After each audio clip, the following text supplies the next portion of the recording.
The Basement Tenant, a novel, written by L.Z. Sinclaire, narrated by L.Z. Sinclaire.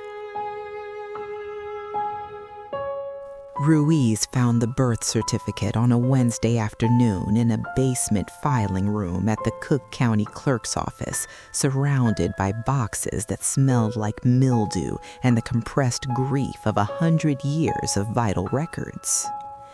She'd been looking for 3 days.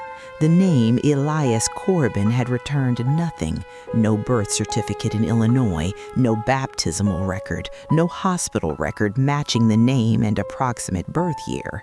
It was as if the man had sprung into existence at 24, fully formed, with a medical degree and a residency at Northwestern, and no past. Ruiz understood this. She'd seen it before, in witness protection cases, in identity fraud cases, in the quiet, desperate reinventions of people who needed to disappear from one life and materialize in another. A new name was not difficult to obtain if you knew the system well enough. A social security number could be bought. A birth certificate could be fabricated. The infrastructure of American identity was surprisingly fragile, held together by databases that didn't talk to each other, in clerks who didn't have time to look twice. But fabricated identities had seams, and seams, if you were patient, could be found.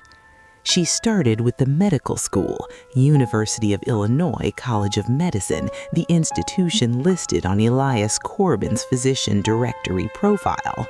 She called the registrar's office, identified herself, and asked for enrollment records for an Elias Corbin. "We have him. Enrolled 2017, graduated 2021. Is there a problem?" "I'm verifying identity for an investigation. Can you tell me what name appeared on his original application?" A pause. Keyboard sounds. "The application was submitted under, Elias Weaver Corbin. The name was legally changed to Elias Corbin in 2019. We have the court order on file." Weaver Corbin. Ruiz wrote the name on a napkin from the precinct vending machine. She looked at it. She looked at the name on her corkboard, Weaver Development Group, and the connection fell into place with the clean, inevitable click of a deadbolt engaging. The birth certificate was filed under Weaver Corbin. Elias Jerome Weaver Corbin, born September 14, 1995, Cook County Hospital. Mother Diane Corbin, age 22, address in Inglewood. Father William Jerome Weaver, age 43, address on the South Side. William Weaver. Derek Weaver's father, the patriarch of the Weaver family. The man whose name was on the scholarship fund, the community center, the church pew. Ruiz sat in the clerk's basement with the birth certificate on her lap and felt the specific electric satisfaction of a detective who has just watched a case pivot. The moment when the noise resolves into signal, when the random facts assemble into a shape that has a name. William Weaver had a second son, an unacknowledged son, a son born to a woman in Inglewood, while William's legitimate family lived on the other side of the South Side in a 4-bedroom house with a plaque by the door. Derek Weaver, attorney, developer, Lincoln Park power player, had a half-brother he'd never publicly acknowledged, and that half-brother was living in his ex-wife's basement. She pulled up the legal name change, filed in 2019, the same year William Weaver died. The petition was straightforward. Elias Weaver Corbin wished to be known as Elias Corbin. The reason given was personal. The judge had approved it without comment. He'd erased the Weaver from his name the year the old man died. Ruiz didn't need a psychology degree to read that. It was the act of a man who had waited for his father's death to sever the tie, not out of respect, but out of the understanding that as long as William was alive, the name was an argument. Once he was dead, it was just a word, and Elias didn't want the word. She sat with the birth certificate for a long time. She thought about what it meant, not for the case, but for the person, Elias Weaver Corbin. A boy born into the gap between two lives, his father's official family and his father's secret.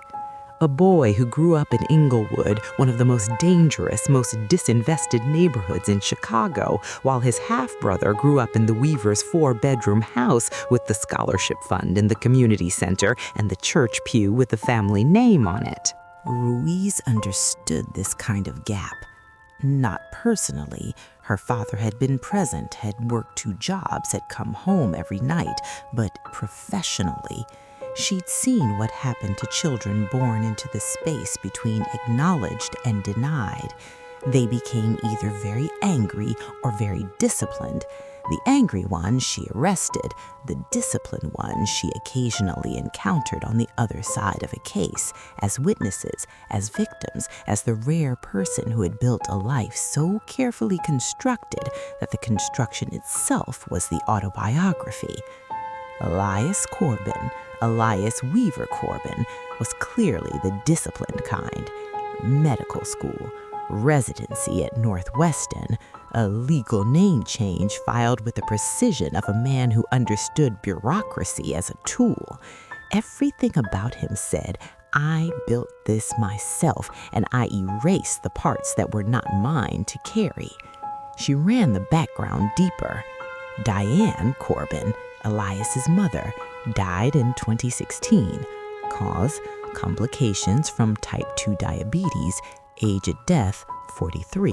She'd worked as a housekeeper for most of her adult life, North Shore families, the kind who paid in cash and didn't ask for Social Security numbers. She'd raised Elias alone. No record of William Weaver providing child support, no record of any contact between the Weaver family and Diane Corbin after 1996. Elias had entered medical school the year after his mother died. Ruiz did the math. A kid from Inglewood, raised by a single mother who cleaned houses, orphaned at 21, and he'd put himself through medical school. The sheer improbability of it, the distance between the starting line and the finish, was the kind of American story that people loved to celebrate when they didn't have to think about the systems that made it improbable in the first place. She drove to Inglewood, not because the investigation required it. She could have done the next steps from her desk. She drove because she needed to see the place he'd come from, the way she needed to see Margaret's house.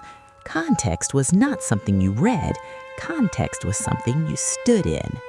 Diane Corbin's last known address was a 2-flat on Halstead, a building that had been demolished in 2018, replaced by a vacant lot fenced with chain link and growing nothing but the particular urban flora of neglect.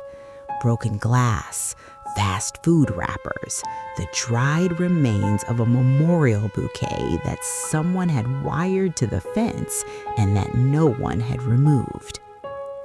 Ruiz stood on the sidewalk and looked at the empty lot and thought about Elias, a boy growing up here in a neighborhood that the rest of Chicago talked about the way you'd talk about a diagnosis. Inglewood. The word itself carried a charge, a shorthand for everything the city had failed at: investment, safety, education, the basic infrastructure of a life.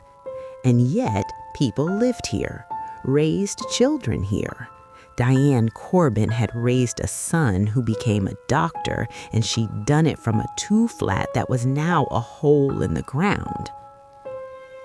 The gap between where Elias started and where he ended up, Northwestern Memorial, a residency in one of the country's best hospitals, was not a feel-good story. It was an indictment.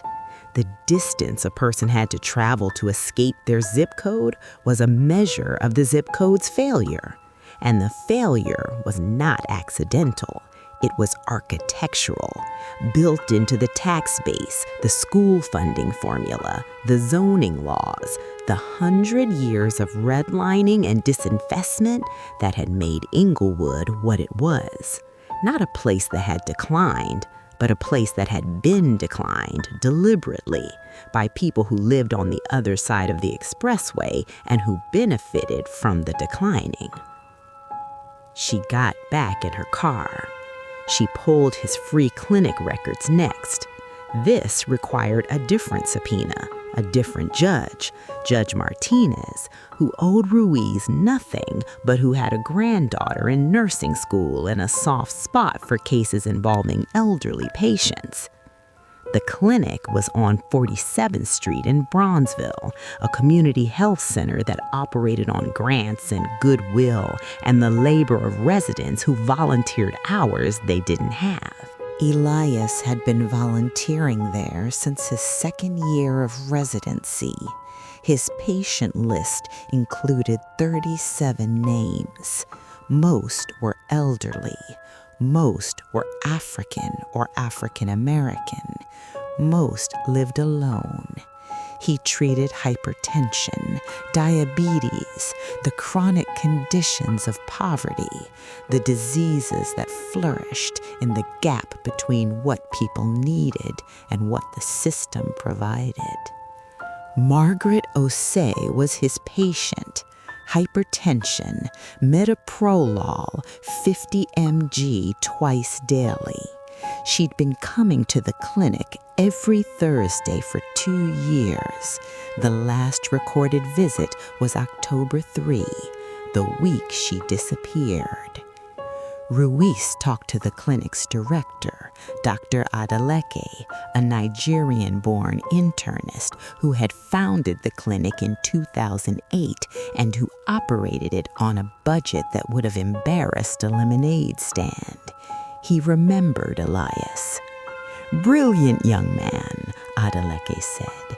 "Careful, thorough, the patients loved him, especially the older women.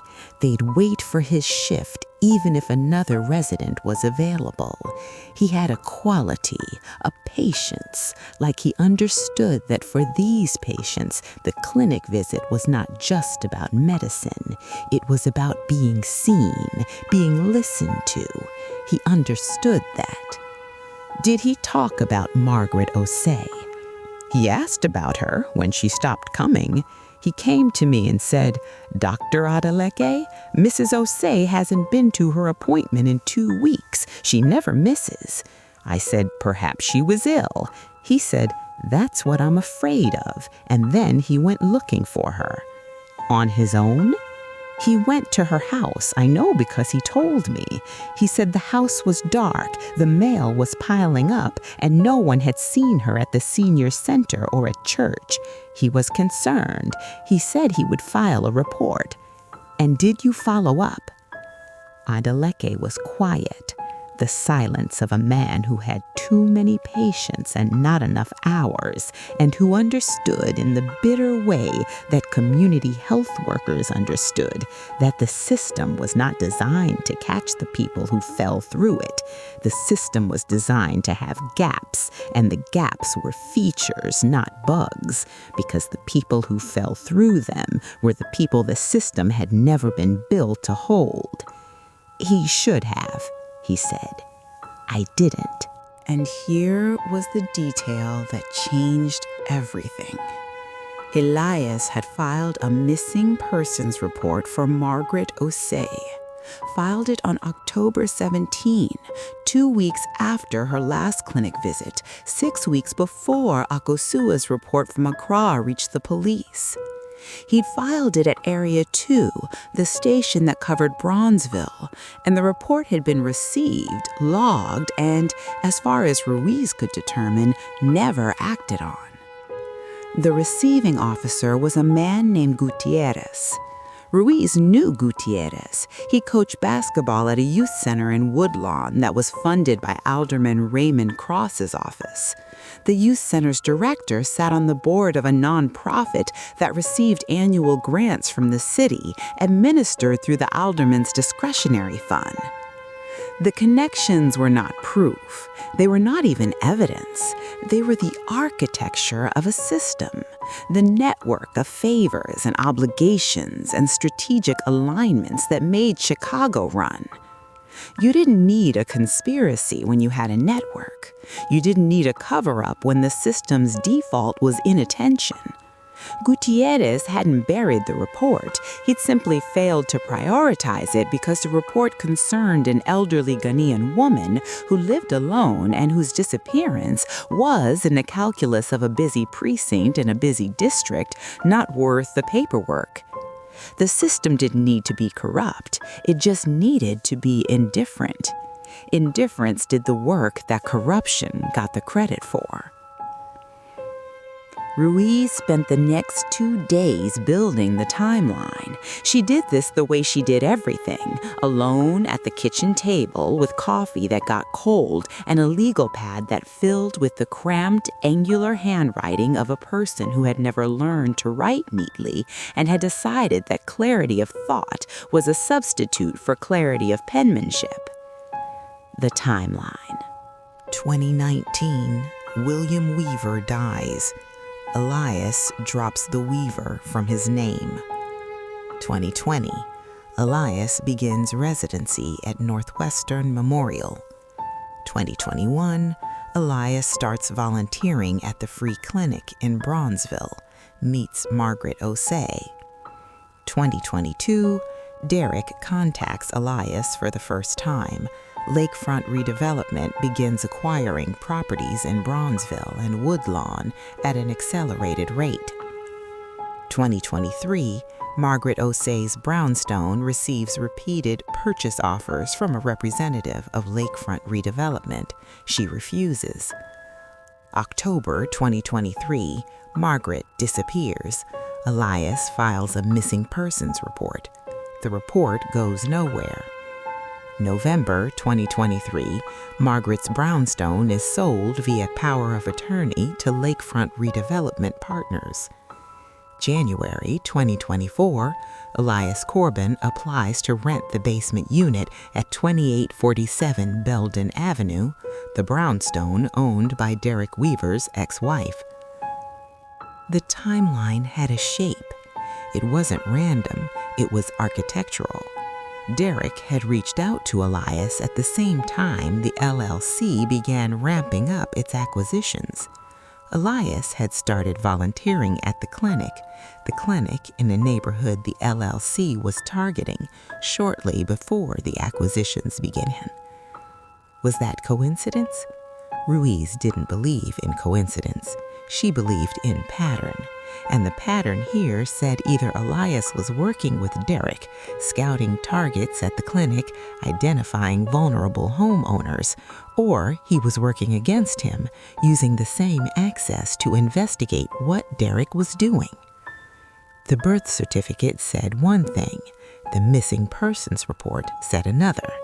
The man was either an accomplice or an investigator, and Ruiz couldn't tell which until she could see him in person and read him the way she read everyone, not by what they said, but by what moved behind their eyes when they said it. Ruiz went back to her apartment. She opened the corkboard. She added the new information, the birth certificate, the name change, the clinic records, the filed report. She stood back and looked at it. The picture was forming, but it had a gap at its center, a gap shaped like Elias Corbin, or Elias Weaver Corbin, or whatever his name was. He was connected to Margaret through the clinic. He was connected to the Weaver family through blood. He was living in the brownstone owned by his half-brother's ex-wife, and he'd filed a missing persons report for Margaret months before anyone else had. He was either involved in her disappearance or he was trying to find her. The evidence could support either reading, and the ambiguity was the kind of thing that kept Ruiz up at night.